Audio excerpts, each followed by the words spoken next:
এমনিতে আপনার ঘুম ভেঙে ফজর পড়তে পারবেন।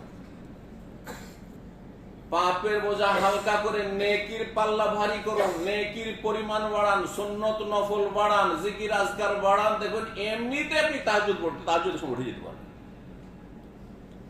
দেখেন অনেক তাহাজ্জুদ গুজার তাদের জীবনে পরীক্ষিত বিষয়, যে কোনো একদিন হয়তো রাতের ঘুমাবার জিকির আজকার করেনি, আর সে হয়তো ফেসবুক দেখতে দেখতে ঘুমিয়ে গেছে, অথচ সেই লোকটি তাহাজ্জুদ পড়ে। আল্লাহ তখন অসন্তুষ্ট তাকে সেদিন তাহাজ্জুদ নসিব করেন, যে তোকে আজ দেখা সাক্ষাৎই করতে দেবো না।